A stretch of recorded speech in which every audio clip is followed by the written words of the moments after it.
محمد يا رسول الله يا حبيب الله يا رسول الله يا حبيب الله يا نبي الله محمد. أعوذ بالله من الشيطان الرجيم. بسم الله الرحمن الرحيم.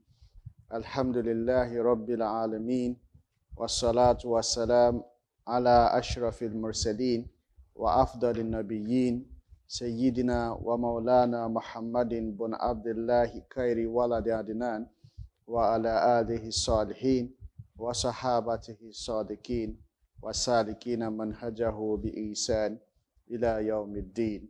أما بعد فالسلام عليكم ورحمة الله تعالى وبركاته. We want to take another question sent to us. The question says, why should Islam legislate cutting of hands for stealing? This is something that has been on for a very long time, whereby people criticize some of the Sharia rulings. They consider them as barbaric, they consider them as cruel, they consider them as outdated. So we want to really look at some of these, if what they said about it or about them is conceivable or not. So the fact that the Quran legislates the cutting of hands as a punishment for stealing or theft cannot be denied, because this is well established in the Quran. Chapter 5 verse 38 of the Holy Quran says, وَسَارِقُ وَسَارِقَةُ فَاقْطَعُوا أَيْدِيَهُمَا جَزَاءً بِمَا كَسَبَا نَكَالًا مِنَ اللَّهِ وَاللَّهُ عَزِيزٌ حَكِيمٌ.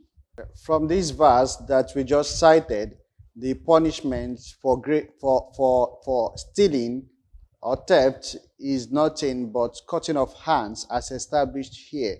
Because if we look at it holistically and in terms of moral, is it good to steal? So we all agree that it is not good to steal.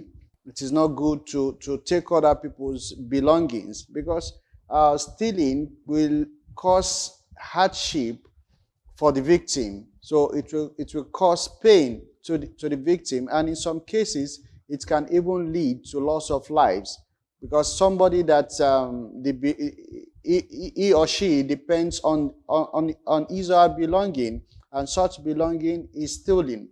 So at the end of the day, the person may die out of depression. So this is what Islam, this is what the Sharia, this is what the law, the Islamic law wants to prevent. So it's actually to prevent. It is actually to prevent and protect people's property. It is to protect people's property and to prevent their property from being stolen. So that is the idea of this particular stipulation, injunction against stealing. So to protect life, to protect property, and as we all know, one of those things that we are to preserve in the Sharia, one of those 5 things that are essential to be preserved, or what the Sharia law, what the Islamic law is actually to preserve, is preservation of life, preservation of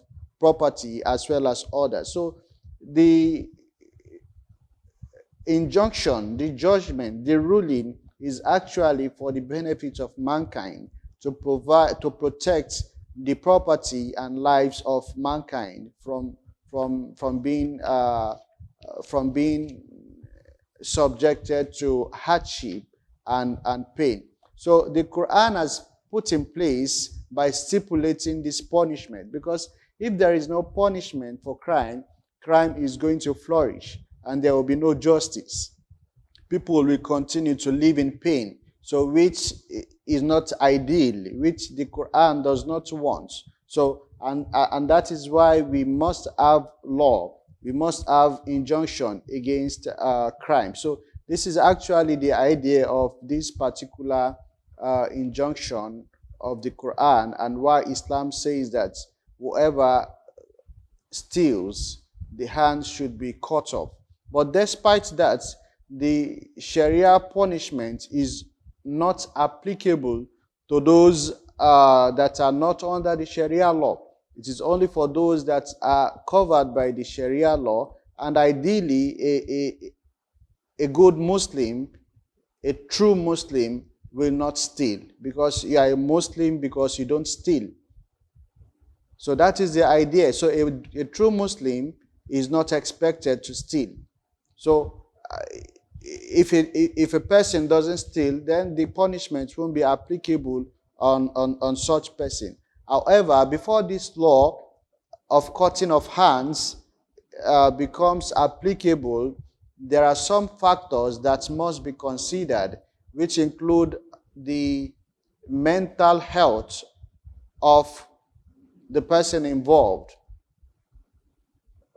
also the age of the person involved, also the state of being, the financial status of that person involved. We need to consider these three factors as they are so much important. For example, somebody that is not mentally okay, maybe as a result of depression, or is facing mental health challenge, and that person steals, the Sharia does not allow that such person's hands should be cut off. What is needed to be done is that the person should be rehabilitated and taken care of. So for such person or for such people, the Sharia will not be applicable on them. So what they need at that particular time is medical care and rehabilitation. So that is the provision of the Sharia. So such a person, the hand will not be cut off. Also, if the person is a minor and has not attained maturity, such a person will be rehabilitated. The hands will not be cut off because the person is still considered to be a minor. So what they need to do, or what the Sharia has stipulated, is that such a person will be rehabilitated and taken care of.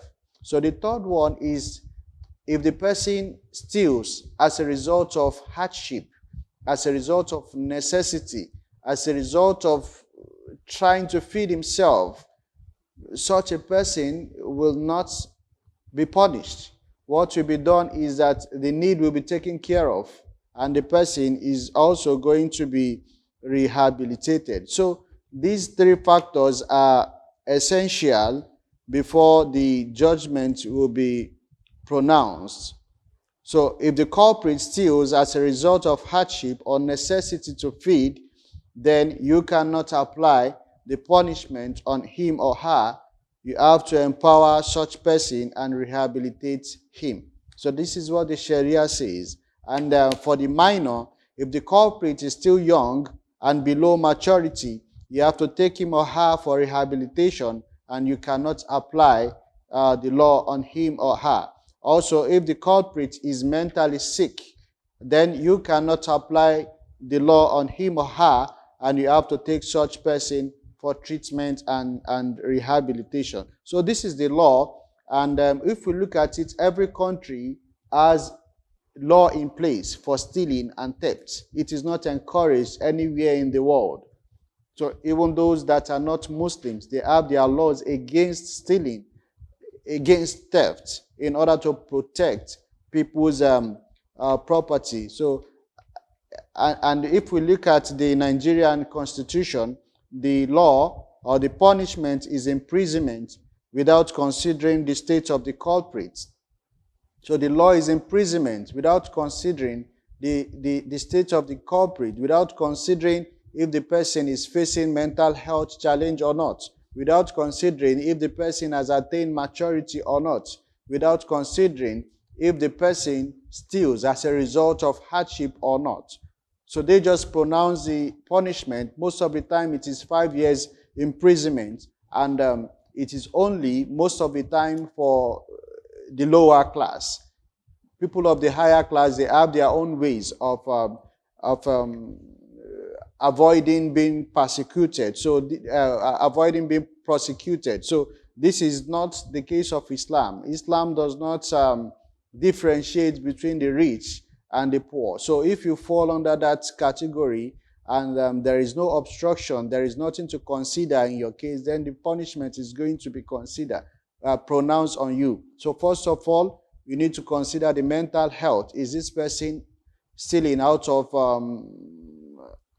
a particular mental health challenge or out of drug abuse effect or not? So we need to consider all these before the punishment will be pronounced. So also you look at the age, the maturity. Is this person a minor?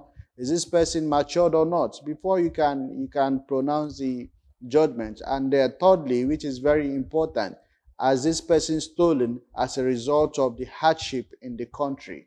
During the time of Umar, he even prohibited pronouncing judgments for thefts at the time of hardship, at the time of famine. So if there is famine on the land and somebody steals, so you can't pronounce that punishment on such person. So this is what the Sharia says that we need to follow. So if you look at the laws in other countries, especially in Nigeria, the punishment, as we said, is 5 years imprisonment or more or less.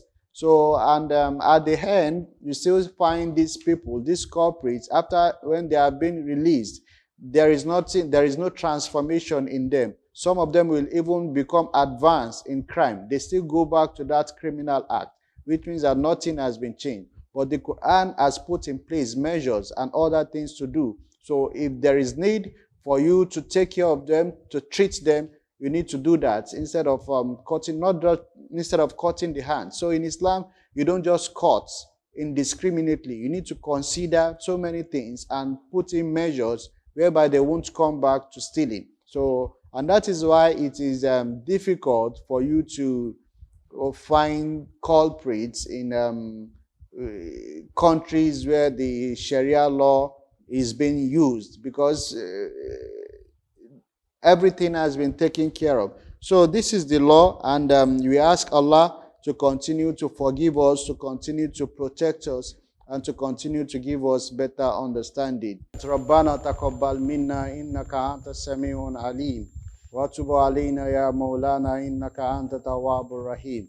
ربنا لا تزغ قلوبنا بعد إذ هديتنا وهب لنا من لدنك رحمة إنك أنت الوهاب. ربنا آتنا في الدنيا حسنة وفي الآخرة حسنة وقنا عذاب النار. اللهم صل على محمد وعلى آل محمد وسلم. سبحان ربك رب العزة عما يصفون وسلام على المرسلين والحمد لله رب العالمين. يا حبيب الله يا نبي الله محمد.